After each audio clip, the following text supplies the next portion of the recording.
Hello and welcome back to another Space Engineers Showcase video.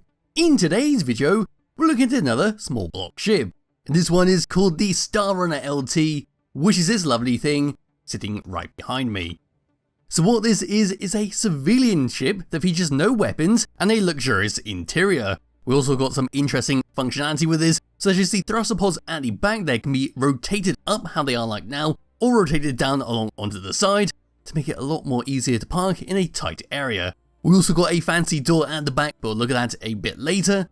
But for now, we can just press F10, find it in the spawn menu, and see how many blocks it costs. So the Starrunner is 1,357 small blocks, using the heavy industry, Sparks of the Future, Wasteland, and Warfare 2 DLC packs. We've got a nice lot of information about it on the Steam Workshop page, such as its first launch date, the length, width and height, its weight, and everything we need to know about the ship.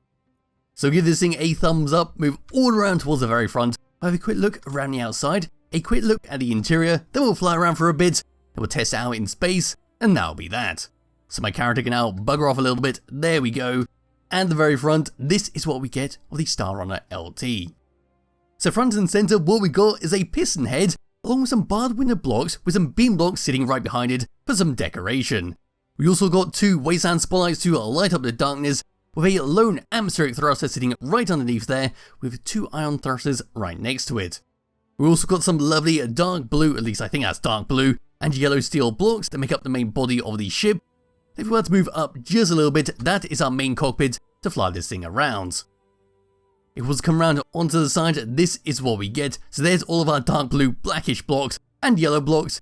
Over onto this section, we've got some heat vents with some barred window blocks in front of it. Onto this one, some more great use of our piston heads and some unfinished lights. And then just below there, we can see the start of many hydrogen thrusters. If we were to ignore the thruster pods at the top there and just come over to this section, some more heat vents with barred window blocks in front of them, some more ion thrusters, some more unfinished blocks. And if we were to look up at this thruster pod, this is what we get. So if we were to come around onto the front, that is all we can see. So we've got some half steel blocks, we've got some B blocks right behind it, and all the way onto the top. There we go. Then round onto the back, we've got one large ion thruster to help push us around while in space. Then just for good measure, because I believe I missed this part out, there we go, that's it on the side. Coming all around towards the very back of this vehicle, and it appears that I've done a very bad job at parking this thing. But yes, this is what we get at the back. We've got ourselves a button, because this is how we're going to get in and out of this ship. What's going to happen is when we press the button, a piston is going to extend the door all the way out, and then that hinge you see there is going to fold this section at the bottom so it becomes flush with the rest of the vehicle. If I was to grab hold of my character and come towards the back of it and press the button, here we go. That'll just fold out, there goes the bottom of the door, and it'll allow you to get easily in and out of this vehicle without needing to use your jetpack. And I believe I found the cause of why the vehicle is tipping it over. So for the moment, I'm just going to put that back, and we'll continue around the outside. Oh god, there it goes. And there we go, I had to turn off the power just to stop it from moving around. Anyway, moving up and above there, we got some more blaster edge blocks. We got some great use of our road head, and once again the piston head. We got some good use of our neon tubes, just adding as a small bit of decoration, as well as some armoured plates. Then going towards the middle, we've got our rounded steel blocks, some more unfinished steel blocks, a couple more ion thrusters, and there you can clearly see the hinges that go onto our side ion thrusters. Moving towards the front, that is all we get.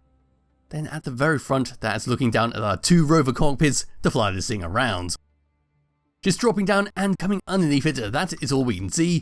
So we've got once again, piston heads, there's an O2H2 generator, there's a couple of medium cargo containers, some more hydrogen thrusters help keep us off the ground on a planet.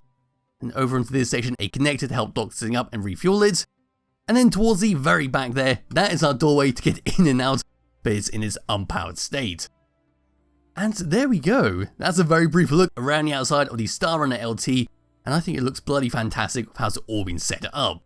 With the power returned, once again I can grab hold of my character, and now we can come around towards the back and have a look on the interior. So pressing this button, and I do love this part about this ship, it's just such a simple little thing how it pulls out and that folds down, just a very clean way to get in and out, and of course to hide the door. We now come up to here, hop into here, we've got a little doorway, but if I was to turn around and press this, we now close ourselves inside. So I'll simply just reverse what I just did, and now we're sealed inside with no escape. Anyway, turning around and opening up this doorway, we've got a small intermittent room, which is going to be our airlock, We've got a button to depressurize this area, make sure we don't lose any kind of oxygen from the inside. Looking around onto this side, that is our air vent. And just looking around the room. There we go. Opening up this doorway and just crouching down and coming in, this is our passenger area where, like I said, they're going to have a very luxurious adventure while flying around on this ship. So over on the left hand side, and if you do notice that the ship is moving, it is slowly pinging up. Not too sure what's going on with that, but we'll just ignore that. On the left hand side, I've got two little interior chairs with a lovely wooden table made out of two neon tubes and some armoured panels in the wooden skin. The button right next to us is going to be for the lights all the way around this room. And on the opposite side, we've got ourselves a small bed just in case we need to have a rest after a long day's work. Underneath the bed, we've got some cargo containers which we can access by using our jetpack and spinning ourselves all the way around. So if you wanted to, you can fill this up with medkits, guns, or anything else you want to give to your passengers. And we're just looking out the window, that's what we get on that side. Looking all the way up, there's our lights. Then around onto the side and back, there we go. Opening up this doorway, this is going to be our cockpit, where looking down we see the tops of our medium cargo containers. And behind our row of chairs, we've got some barred window blocks and once again, a piston head. Just coming into here and looking up, that's all we get all the way around. So we've got a couple lights to make sure it's not too dark in here. Around on the opposite side, there we are. For the moment, we'll come into the right hand side seat, bring up the HUD, we've got no controls whatsoever, but we do have two LCD screens showing us our target locked and our weather. Hopping out of this seat and coming to the opposite side, not too sure why I just got ejected out the window. And here we are once again, getting to the left hand seat and bring up the HUD. These are the controls we get, so I'm just going to power everything on for the moment and just rotate us all the way up. Looking in front of us, we can see our cargo use, our battery power, our GPS speed, and everything useful while flying a ship around. On the other LCD screen is our subgrid thruster manager, which is a very useful thing to have if you want to have thrusters work on a rotor or on a hinge. And that's how our large ion thrusters are working at the back there. But for the rest of the controls, if I just close out the back, there we go, and come over to tab number 1. Number 1 is going to be our cruise control setting. So once to move the ship forwards and press that, we won't slow down. Turning that back on will come to a stop. 7 and 8 is going to be for our connector to turn it on and off and to lock and unlock it. Number 9 is going to be for our thrusters on the side. So like I said at the start, these thrusters can fold around. Hiding your HUD and press that. They'll just come down onto the side, make the top nice and flush, so if you do have to park in a small area, hopefully they won't cause any issues. Wants to bring free camera over and get a better look at the front.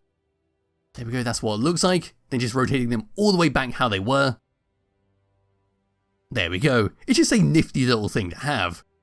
Just grabbing hold of my character once again, coming over to tab number 2. Number 1, 2, 3 and 4 is going to be for our lights all the way around the ship. So number 1 is going to be for our interior lights on and off. If I was just to turn the camera like so.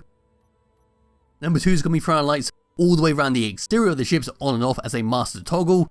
And then number 3, number 4 is simply for our front lights and our back lights to turn them on and off. Number 5, 6 and 7 is for manual controls over the 3 doors on this ship. So as you can see, all 3 are open. If I was to come back to first person view and look back, press number 5, we can now close that up and then close all the remaining. And then number 8 is for our custom door at the back. We can press that. That'll just fold out, the hinge will fold around, allow your passengers to get in and out. Pressing it once again, it goes back to how it was. And there we go with the controls for the Starrunner. So now what we can do is fly this thing around to see how it handles, then we'll take it into space to see how those ion thrusters help it out, and then that'll be that.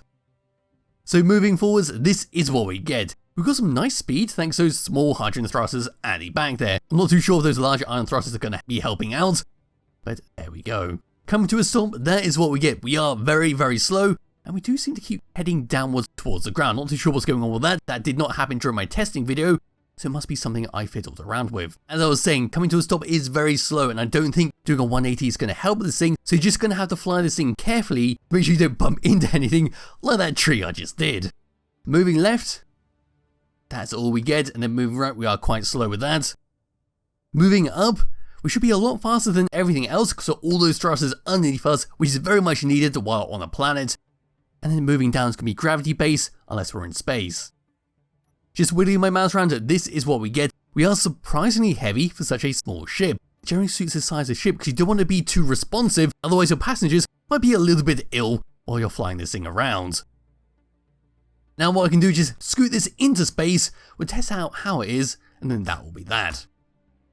So here we are in space, moving forwards. Thanks to those large ion thrusters, we've got some fantastic speed, and we can see the blue glow all the way around this ship, which is always nice to see. I love that blue glow from the ion thrusters. Come to a stop, we are basically the same as on a planet, but this time, we do have enough thrust to do a 180 and boost forwards to stop ourselves a lot quicker. Moving left, and moving right, we should be a little bit faster thanks to the help of those ion thrusters.